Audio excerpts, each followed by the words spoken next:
नमस्कार, आप देख रहे हैं मरुधर बुलेटिन और मैं हूं आपके साथ रमेश मेघवाल। आज 15 अगस्त आज़ादी का जश्न जहां पूरा देश मना रहा है, वहीं आज संयुक्त किसान मोर्चा के नेतृत्व में गड़साना के अंदर आज तिरंगा यात्रा निकाली गई है। तिरंगा यात्रा के दौरान आज जो एक संदेश दिया है, दिल्ली पे जो किसान बॉर्डर पे बैठे हैं उनकी तीनों मांगे भी यहाँ पर प्रमुख रूप से बताई गई है। हमारे साथ आम आदमी पार्टी के नवनिर्वाचित अध्यक्ष है। सर, किस प्रकार का आज जश्न मनाया जा रहा है, किस प्रकार से है जो आज मतलब आगे की आपकी जो रणनीति रहेगी? ये संयुक्त किसान मोर्चा के तहत ये जो हमने तिरंगा यात्रा निकाली है, ये सिर्फ तिरंगा यात्रा नहीं है, ये सरकार चेतना रैली है। आपने जन चेतना रैली सुनी होगी, लेकिन ये सरकार चेतना रैली है। सरकार को चेताना चाह रहे हैं कि जब गांव-गांव ढाणी-ढाणी से प्रत्येक लोग निकलकर रैली कर रहे हैं, लोग इकट्ठा हो चुके हैं, तो आप मांगे क्यों नहीं मान रहे हैं? पहले ईस्ट इंडिया कंपनी की गुलाम रहा ये भारत, और अब ये दूसरी कंपनियों के हवाले कर देना चाहते हैं। किसानों का, मजदूरों का, गरीबों का हक दबा लेना चाहते हैं। तो हम ये आह्वान करते हैं और सरकार को बताना चाहते हैं कि बाज आ जाइए अपनी नीतियों से, इन तीनों काले कानूनों को वापस ले लीजिए, वरना वो आंदोलन जो ये चल रहा है ये इतना गंभीर रूप ले लेगा जिसकी अनुशंसा में आपकी कुर्सी भी जाएगी और आपका नामो निशान मिट जाएगा। किसान से जो टकराएगा मिट्टी में मिल जाएगा। अध्यक्ष साहब, 26 जनवरी की अगर बात करें तो दिल्ली के अंदर मैं वहाँ मौजूद था, ट्रैक्टर रैली भी हमने देखी, लाखों, हजारों, सैकड़ों किसानों ने तिरंगे बांधकर किसानों की मांगों को पूरा करने के लिए जो है वो कूच किया था। लेकिन आखिर कब जागेगी मोदी सरकार, कब चेतना होगी मोदी सरकार? जिस प्रकार से अभी तक दिल्ली में किसान बैठे हैं, कोई हल नहीं निकल पा रहा है। ये व्यापारियों के हवाले कर दी गई है इनकी कुर्सी, इन्होंने व्यापारियों के हवाले कर दी है अपनी कुर्सी। महंगाई दिन ब दिन बढ़ती जा रही है और किसान 800 से ऊपर हमारे शहीद हो चुके हैं। उन्हें कोई शौक नहीं है वहाँ बैठने का, अपनी फसल को छोड़कर वो वहाँ बैठे हैं। तो इसका मतलब समझो, किसान की ज़मीन उसकी माँ होती है और वो अपनी माँ को छोड़कर अगर दिल्ली में धरने पर बैठे हैं तो इसका मतलब यही है कि वो अपनी माँ को बचाना चाहते हैं, अपने देश को बचाना चाहते हैं। अगर ये किसान रहेंगे, अगर ये मजदूर रहेंगे, तो ही हमारा भारत, हमारा संपूर्ण भारत समृद्धि कर सकता है, हम लोग रह सकते हैं। वरना अगर ये कंपनियों के हाथों में सब कुछ आया तो जैसे पूर्व में गुलाम हुआ था वैसे ये अब भी गुलाम करवा देंगे। 9 महीने से भी ज़्यादा किसान आंदोलन हो चुका है, दिल्ली पर बैठे हुए हैं। क्या लगता है अब आगे क्या रणनीति रहेगी, किस प्रकार काम करोगे आप? सर, प्रत्येक लोगों से मिलकर जो हमारे साथी जाग चुके हैं किसान आंदोलन के प्रति, उन सभी ने अपनी ड्यूटी लगा ली है कि हम दिल्ली में ज़रूर धरना देंगे, अपनी बारी के हिसाब से धरना देंगे, हम जाएंगे। अगर वहाँ पर कोई भी जनसंख्या हमारी कम होती है तो हम वहाँ पर जनसंख्या भर देंगे, लेकिन सरकार के समक्ष खड़े होंगे। हम शहीद भगत सिंह के मानने वाले हैं, चंद्रशेखर आज़ाद के मानने वाले हैं। जैसे उन्होंने समय की सरकार के साथ, उन गोरे अंग्रेजों के साथ आंखों से आंखें मिलाकर, सीना तान कर युद्ध किया था, उसी प्रकार हम छाती ठोक कर उन मोदी सरकार के सामने खड़े हो जाएंगे। हम किसानों के लिए खड़े रहेंगे। किसान मजदूर एकता जिंदाबाद। बिल्कुल, आप देख सकते हैं किस प्रकार जो ऊर्जावान यहाँ पर विचार रखे जा रहे हैं, ऊर्जा से भरे जो भाषण यहाँ पर लगातार एक संघर्ष के रूप में हमें दिखाई दे रहे हैं। लेकिन भले ही आज 15 अगस्त के रूप में आज देश जो है आज़ादी का जश्न मना रहा है, लेकिन कहीं न कहीं जो 3 मांगे हैं किसान कृषि कानूनों को रद्द कराने के लिए, जो ये यहाँ पर है किसान संयुक्त मोर्चा की रैली निकाल रहे हैं। हमारे साथ जसपाल सिंह बराड़ हमारे साथ मौजूद है। बराड़ साहब, हाथ में तिरंगा है लेकिन चेहरे पे मायूसी है, कहीं न कहीं क्या कारण है इसका? आज जो महसूस हमारे चेहरे पर है, ये किसान की नीतियों के खिलाफ है, क्योंकि किसान जो तीनों काले कानून लेके आई है वो गलत लेके आई है। तो तिरंगा यात्रा का मकसद हमारा है किसान को जगाना और दिल्ली आंदोलन को समर्थन करना। क्या लगता है, तिरंगा यात्रा निकाल कर आप किसानों को जगा रहे हो या फिर मोदी सरकार को जगा रहे हो? मोदी सरकार को हटाने की कोशिश कर रहे हैं, किसान तो जागे ही हुए हैं। तो जसपाल सिंह बराड़ जी, अब आगे की क्या रणनीति रहेगी? आगे की जो हमारे संयुक्त मोर्चा की कॉल आएगी उसी के आधार पर हम कार्य करते रहेंगे। तो आप देख सकते हैं नई मंडी गड़साना के मुख्य चौराहे से होते हुए यहाँ पर गुरुद्वारे के पास जो है वो तिरंगा यात्रा यहाँ पर इस समय हम इन लोगों से जानकारी ले रहे हैं। लेकिन कहीं न कहीं जो सबसे बड़ी बात यहाँ नज़र आ रही है वो है किसानों की पीड़ा, और किसानों की पीड़ा तब पूरी होगी जब इनकी मांगें मानी जाएगी। इसी दौरान हमारे साथ सत्यप्रकाश सियाग हमारे साथ मौजूद है। सत्यप्रकाश जी, सही मायने में आज जो पूरा देश जश्न मना रहा है, आज़ादी का जश्न मना रहा है, आप किस प्रकार से जश्न मना रहे हैं? देखो, 75वीं वर्षगांठ पर पहले तो मैं पूरे देशवासियों को बधाई देना चाहता हूं लेकिन असल में जो आज़ादी स्वतंत्रता सेनानियों ने जो शहीदी देने वाले लोगों ने सोची थी, वो आज़ादी आज देश के नागरिकों को मिली नहीं है। अगर वो आज़ादी मिली हुई होती तो आज देश का नौजवान सड़कों पे नहीं होता। अगर वो आज़ादी सही मायने में मिल गई होती तो आज किसान दिल्ली की बॉर्डरों पे पिछले 9 महीने से संघर्ष नहीं कर रहा होता। अगर वो आज़ादी मिल गई होती तो जगह जगह आंदोलन और धरने प्रदर्शन नहीं हो रहे होते।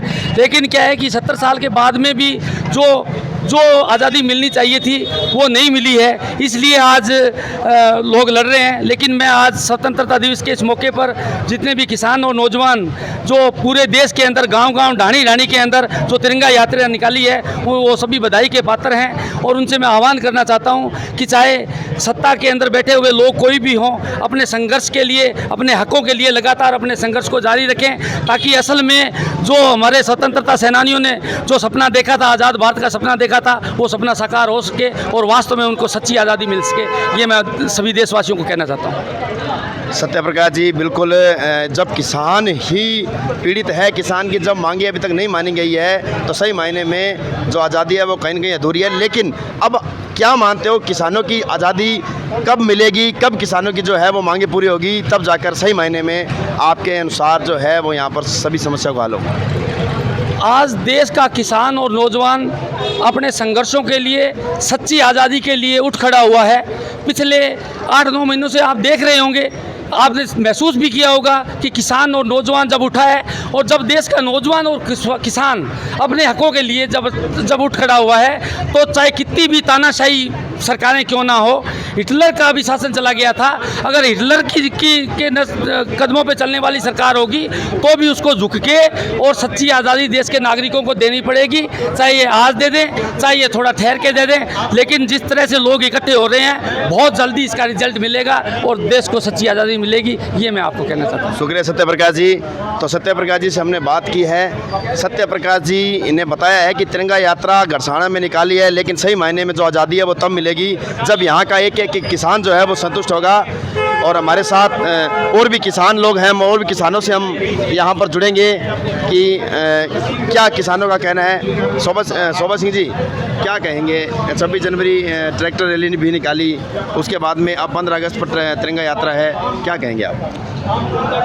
हम ये कहेंगे कि आज का जो हमारा आह्वान है, असल देश का जो वारिस है, असल देश का जो भगत है, उसके हाथों में तिरंगा है। जो किसान है वो देश से अन्न उगाता है और पूरी दुनिया का पेट भरता है। जो मजदूर है वो जी तोड़ मेहनत करके ये पूरे सिस्टम को चलाता है। और हमारे मजदूर और किसान के बेटे जो जवान है वो आज सीमा पे लड़ रहे हैं, वहाँ शहीद हो रहे हैं। आज़ादी से पहले भी हमारे सैकड़ों हज़ारों शहीद आजम भगत सिंह, राजगुरु, सुखदेव, इशफाक उल्ला खां जैसे लोग शहीद हुए। और उनकी एक सोच थी, आज़ाद भारत हमारा ऐसा होना चाहिए जिसमें प्रत्येक व्यक्ति को उसका हक और अधिकार मिलना चाहिए। लेकिन वर्तमान की स्थिति ये है, 8 महीने से हमारे देश में किसानों का आंदोलन चल रहा है, देश का किसान मजदूर सड़कों पे है, लेकिन ये गूंगी बहरी सरकारें उनकी नहीं सुन रही। जब तक हमें असल आज़ादी नहीं मिल जाती, असल तानाशाही लोगों को हम बाहर नहीं निकाल देते, देश के हर एक तबके को हक और अधिकार नहीं मिल जाता, तब तक हमारे देश का किसान, जवान, नौजवान, मजदूर लड़ता रहेगा। बहुत धन्यवाद। तो किसान लगातार यहाँ पर डटे हुए हैं। हरविंदर सिंह संधू हमारे साथ मौजूद है। हरविंदर सिंह संधू, लगातार आप मैं देख रहा हूँ कि आप जो दिल्ली है वो किसानों के साथ डटे हुए थे, मैं भी वहाँ मौजूद था। क्या है सही आज़ादी, क्या कहेंगे? आज जो प्रोग्राम था ये तो संयुक्त मोर्चा दिल्ली से तय हुआ था कि 15 अगस्त को पूरे देश के अंदर किसान अपना झंडा लेके और तिरंगा लेके पूरे देश के अंदर रैली निकालेगा। आज उस रैली का प्रोग्राम था।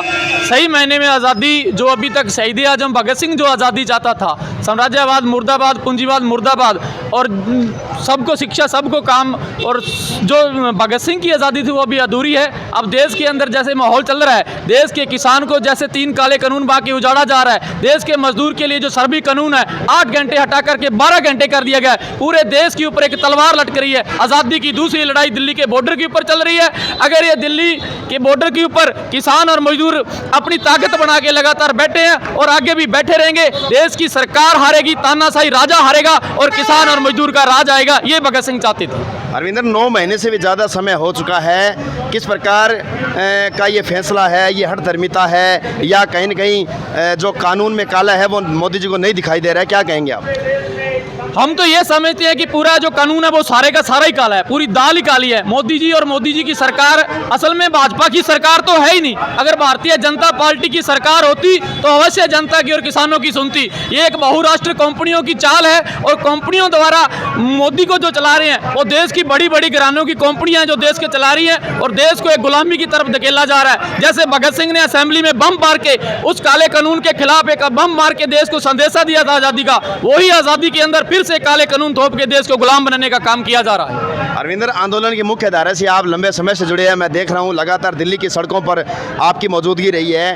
क्या नतीजे निकलेंगे, क्या हल निकलेंगे? कब तक किसान है जो वहां पर टेंट बिछाकर चदरें बिछा के रहेगा? आप ये समझते हो कि लगातार 8-9 महीने से दिल्ली के अंदर आंदोलन चल रहा है। आप पीछे इतिहास उठा के देखिए, 1857 में मंगल पांडे ने पहली गोली चलाई थी। 1857 से लेकर से 1947 तक बहुत लंबा समय लगा देश की आज़ादी को। अभी भी देश की आज़ादी और पूरे देश और गरीब और मजदूर किसान जो गुलामी की तरफ धकेला जा रहा है, इस आज़ादी को लेने के लिए हजारों और कुर्बानियां देने पड़ेगी। इस तानाशाही राजे को गद्दी से हटाना पड़ेगा। असली आज़ादी तब आगी जब किसान और मजदूर का परचम उस लोकसभा के ऊपर लहराएगा। ये आने वाले समय में किसान और मजदूर तय करेंगे। अरविंदर, अब अंत में ज़्यादा समय नहीं लूँगा, आपको क्या संदेश देना चाहोगे अनूपगढ़ विधानसभा क्षेत्र को लेकर? किस प्रकार से आज के इस 15 अगस्त पर्व को लेकर वह जो किसान जो आंदोलन पर बैठे हैं उसको लेकर क्या संदेश दोगे? हमें बड़ी खुशी हुई है कि आज 15 अगस्त के इस पावन पर्व पे संयुक्त किसान मोर्चा जो दिल्ली के ऊपर 8 महीनों से डटा हुआ है, 800 से ज़्यादा किसान हमारे शहीद हो गए हैं। आज उन्होंने संयुक्त मोर्चा ने कॉल किया है कि पूरे हिंदुस्तान के जो छोटी छोटी तहसीलों के ऊपर संयुक्त मोर्चा प्रोग्राम करेगा। आज़ादी के बाद आज हम 70 साल के बाद आज फिर गुलामी की तरफ जो देश जा रहा है, उस मोर्चे को लेकर के, उस बात को लेकर के आज फिर 15 अगस्त के दिन हमारा देश का किसान और मजदूर सड़कों पे है। ये दुर्भाग्यपूर्ण है कि 15 अगस्त के दिन हमारा किसान झंडे लेके सड़कों पे आ रहा है। देश को असली आज़ादी नहीं मिली है। आज़ादी लेने के लिए हजारों कुर्बानियों को देने के लिए किसान और मजदूर को तैयार रहना पड़ेगा। ये आंदोलन लंबा चलेगा। लंबा इसलिए चलेगा कि ये सरकार हठधर्मिता सरकार है।